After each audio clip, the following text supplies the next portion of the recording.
Isang mapagpalang araw na naman po dito sa ating channel sa Kusina ni Maestro. Ayan.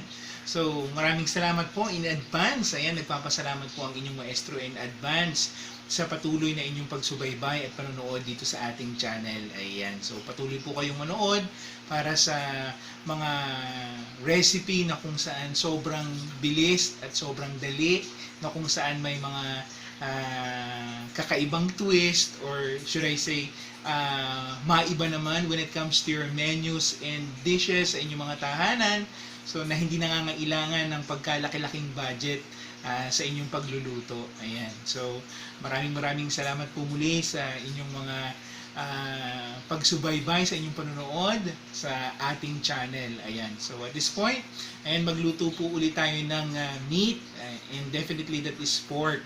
Ayan, with something sauce na creamy. Ayan, so tawagin natin ito na pork chop with creamy mushroom and malunggay sauce. Ayan, so tara, samahan niyo ako magluto.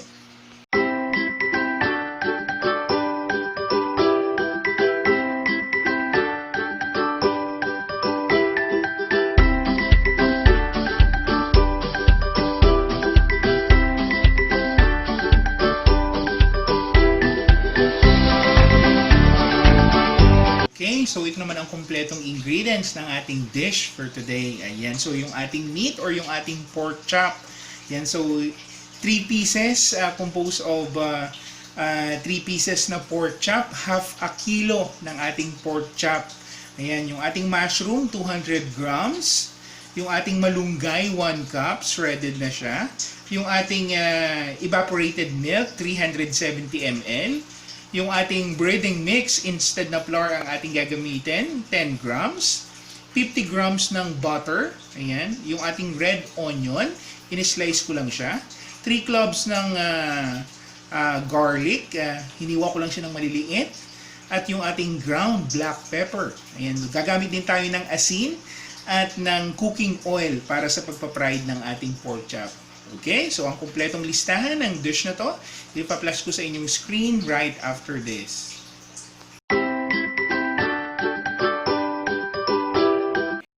So, i-prepare naman natin yung ating pork chop, no? Ayan, so lagyan natin ng asin. Ayan, so asin, ground black pepper. Ayan. Half nung ating breading mix. Ayan. Yung half, gagamitin nating pampalapot mamaya ng ating sauce. So, marinade lang po natin to, no? Make sure na malinis ang ating kamay bago humawak ng ating ingredients. Okay. So, napakasimple ng dish na to. Kayang-kaya. Halos lahat ng dish natin ay napakadali at kayang-kayang lutuin ng ating mga mom and dad sa ating mga tahanan. Okay. So, ready na ang ating pork chop para i-fry. Okay. So, at this point, nagpainit na ako ng ating kawali with cooking oil. Ayan. So, mainit na siya at ready na tayong mag-fry. Ilagay na natin yung ating pork chop.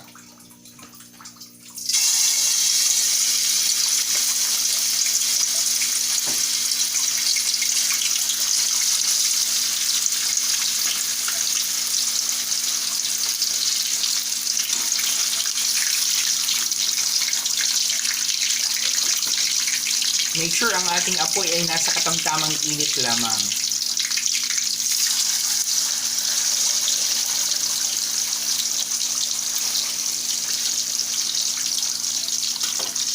Okay, so lulutuin natin ang ating pork chop hanggang sa katamtamang pagkakaluto for at least 5 minutes. Ayan, so pag ramdam natin na luto na, isa-set aside na natin ito at gagawin na natin yung sauce.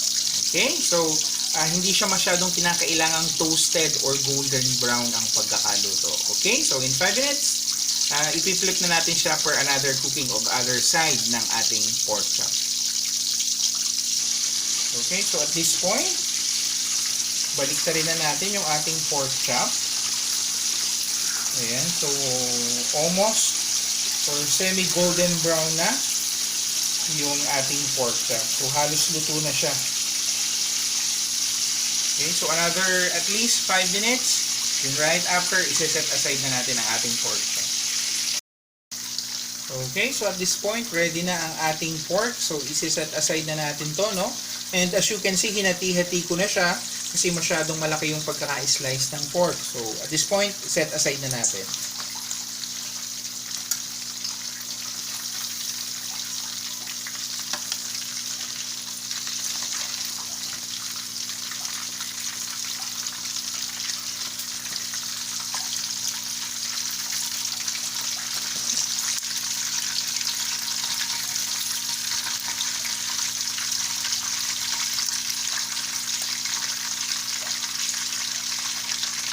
Okay, so at this point, aalisin natin ang mantika at magigisa na tayo para gawin doon yung ating cream sauce. Okay, so at this point, lagay na natin yung butter. So, tunawin lang natin tong butter, no? Pwede ding margarine kung wala talaga kayong butter sa inyong mga tahanan. So, hindi ko na inalis yung ibang particles na galing sa pork. Okay lang yun. Kasi lalagyan mo rin naman ng pork. Inalis lang natin yung excess na oil. So, lagyan na natin yung ating garlic.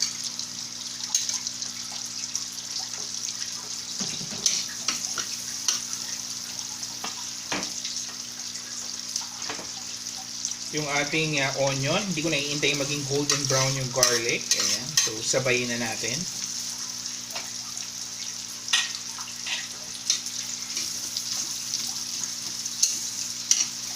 Okay, so igisa lang natin ito hanggang sa lumambot ang ating garlic at ang ating onion.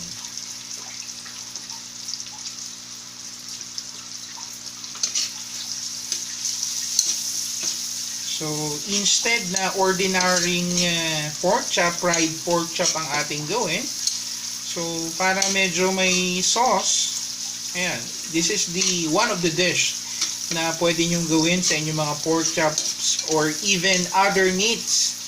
Ayan, pwedeng ganito ang sauce pero gumamit kayo ng ibang meat like chicken. Pwede rin yun. So, sa ating mga dish, ang kailangan lang ay talagang eksperimento sa mga ingredients na gagamitin. Ayan. So, at this point, medyo malambot na yung ating garlic and onion.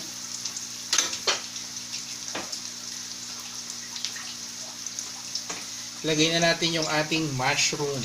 Ayan.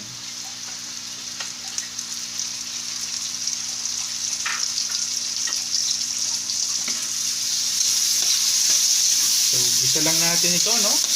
At least mga 2 minuto.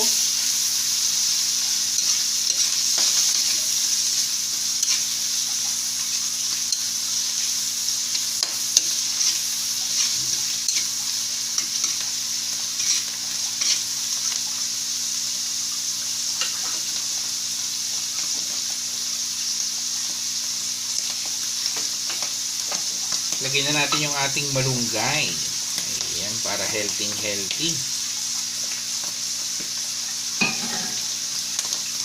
So, ayan.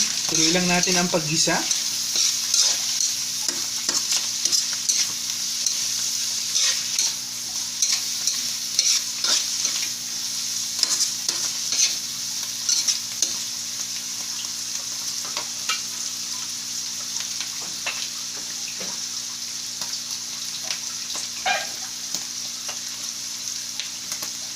At this point, ilagay na natin yung ating evaporated milk.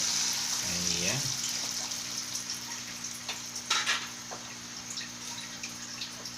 So, once na ilagay na natin yung ating evaporated milk, make sure na ito ay mahahalo ninyo na time to time.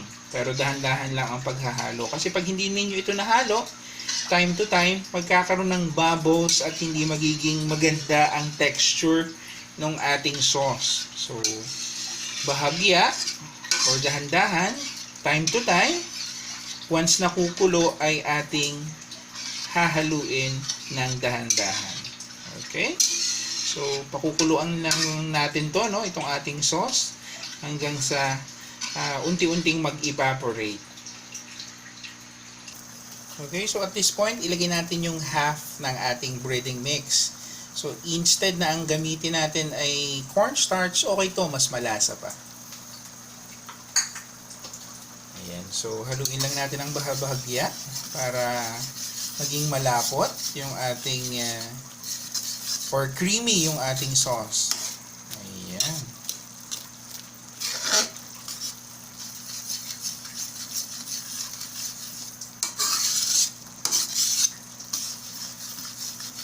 Ilagyan ko na rin siya ng asin para magkaroon ng konting alat. Pwede rin namang hindi kung gusto nyo yung manamis-namis at talagang lasang evaporated milk, okay lang din naman. Sa akin kasi medyo natatabangan ako kaya dinagdagan ko ng konting asin. Pwede rin patis ang inyong gamitin na pampaalat.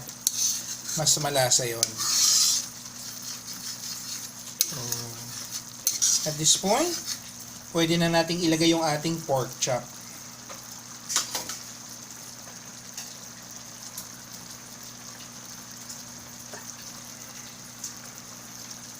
Okay, so ilagay na natin yung ating pork chop. Ayan. Okay.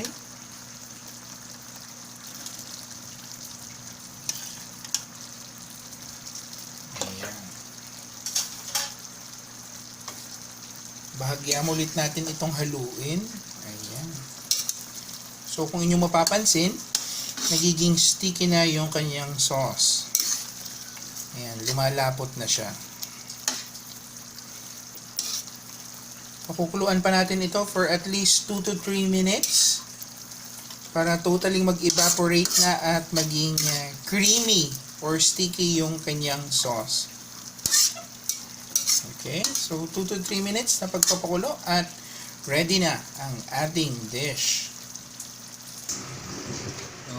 Okay, so heto na ang ating pork chop with creamy mushroom and malunggay sauce. Ayan, so maraming salamat po sa inyong panunood dito sa ating channel. Ayan, sa patuloy na pagsubaybay sa ating mga dishes. Ayan, so maraming salamat din po sa ating mga taga-supporters na kapwa ko vlogger dito sa ating channel. Ayan, so thank you so much po. So, ayun po, abangan po natin ang susunod nating dish sa mga susunod nating menus dito sa ating channel. Ayan, let's eat!